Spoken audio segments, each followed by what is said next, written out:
এই বোনাস উপর বসাহারের সাহায্য প্রদানের কাজ সৃষ্টি করে। ব্যয় শেষে অবশিষ্ট টাকা অবশ্যই সমিতির নামে যে কোনো তফসিলি ব্যাংকে স্থায়ী আমানতযোগ্য। ধন্যবাদ। তো কিভাবে ধন্যবাদ? বিগত বছর দিয়ে এবার 8 কোটি টাকা ব্যয় এবং 1 কোটি টাকা ক্ষেত্রে আছে। তার জানার মধ্যে ব্যবস্থাপনা কমিটি বিগত 1 বছর বদরালি সমিতির ব্যয়যোগ্য তেমন হলো উন্নয়ন আজ জগৎ পরিলক্ষিত নয়। আমরা বিজ্ঞান হতে পারে যদি আমি নয় কাকে তাহলে 1 কোটি 20 লক্ষ ক্ষেত্রে যদি তারা দিবে নাকি এটা সমাজের গ্যাসের কাগজ আছে। অথবা যদি বয়স্ক ভাতা দেয় গরিব বাসায় সাহায্য করে তাহলে মহকুব করবে। আয় সম্মানিত সভাপতির মাধ্যমে বিগত 1 বছর 1 কোটি 20 লক্ষ 73,000 বাজে আয় সম্মানিত সভাপতি সম্মানিত মাধ্যমে সদস্য কিন্তু আয় দায়িত্ব চাই। সম্মানিত সভাপতি মহোদয় 1 নম্বর আলোচ্য বিষয় 7 নম্বর বিগত সভা 3 নম্বর প্রমিত ভূমি আদিলপুর 47 একর এবং সিরাজিয়া 47 একর নম্বর 34 একর। আগে তারা দিতে দিলে কি আর নহলে সময় আকাশ কেটে দেবে বাবা। এখন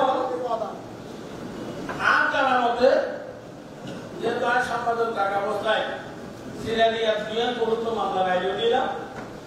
আর বর্তমানে তো আর জানার মধ্যে বদরালি সমিতির সিরাজিয়া 47 একর 36 একর 5 একর 8 নম্বর 34 একর সর্বোচ্চ উচ্চ আদালত ভূমি আদিলপুরের বদরালি সমিতির লোকের আয় প্রসারিত আছে।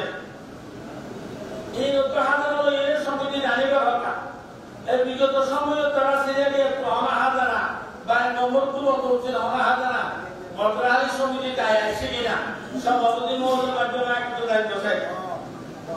আয় আরো শব্দ বলে দিই বিষয় ঠিকঠাক হয়ে গেছে। এটার উপর একটু মনে হয় যে বিস্তারিত হয়ে গেলে এটা বিষয় যাবে কিন্তু। আচ্ছা বিগত সভা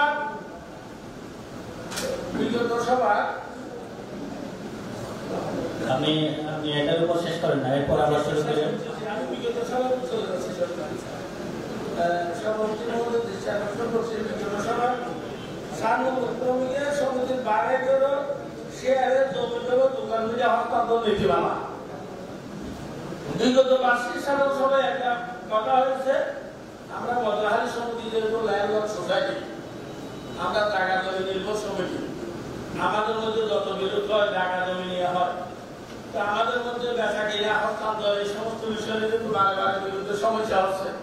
মানুষের বললে আমি বিক্রি করেছি আর আমি বিক্রি করিলে একটা নীতিমালা রেখে হয়েছিল এখানে লিপিবদ্ধ আছে। এই নীতিমালার আলোকে যে দিনে রিজলিউশন করা হয়েছিল সিদ্ধান্ত নেওয়া হয়েছিল প্রত্যেকে বিদ্যমান ব্যবস্থাপনা কমিটি এই নীতিমালার আলোকে জমি হস্তান্তর প্রক্রিয়া সমিতির ম্যানেজমেন্ট অনুমোদন করেছে কিনা আমি আপনাদের পক্ষে সমিতির সম্মানিত সভাপতি মহোদয়ের কাছে প্রশ্ন। আমার সর্বশেষ প্রশ্ন হলো সমিতির 8 নম্বর আলোচ্য বিষয়ের সম্মানিত মহোদয় সভাপতি মহোদয় ধন্যবাদ কমিটি যান সমিতির নাম হলো 204 নম্বর উদ্যানে খাত জমি জমা রেকর্ড সংশোধন। এটা একটা বিশাল ব্যাপার বদরালি সমিতির জন্য। এবার 204 নম্বর উদ্যান 1 প্রস্তাব বলে বদরালি সমিতিতে 728 একর জায়গা এই সমিতি বন্দোবস্ত পেয়েছে। একটা অধিগ্রহণের বদরালি পরিষদে বিএসএর আওতায় বহির্ভূত।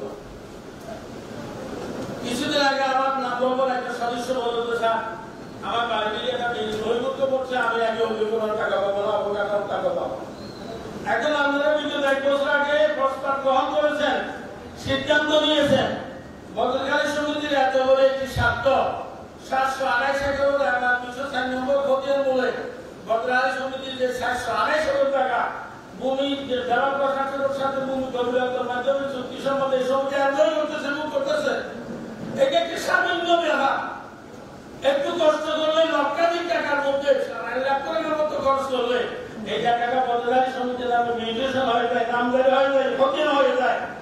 বর্তমান বিদ্যমান ব্যবস্থাপনা কমিটি সিদ্ধান্ত গ্রহণের পরে বদরখালী সমিতির নামে 204 নম্বর অধিয়ান সমিতির নামে নামজারি বা বিএস করা যায় কিনা আমি সভাপতির বক্তব্যের মাধ্যমে সম্মানিত সাধারণ সদস্যদের পক্ষে আমি প্রশ্ন রাখলাম।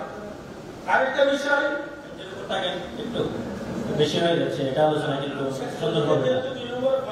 আপনি আলোচনা করতে পারবেন তো? এতগুলো নোট করলে অ্যান্সার দিবেন না তোমার। এই জন্য যে বারবার কোশ্চেন গুলো এড়াই যাচ্ছে সবাই। এতগুলো কোশ্চেন কখনো অ্যান্সার হবে না। একটু ওয়ার্ড করেন, আপনি পরে নেন।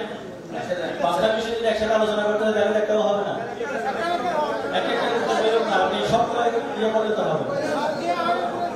5টা কোশ্চেন হয়ে গেছে, এটার কি অ্যান্সার দিবেন?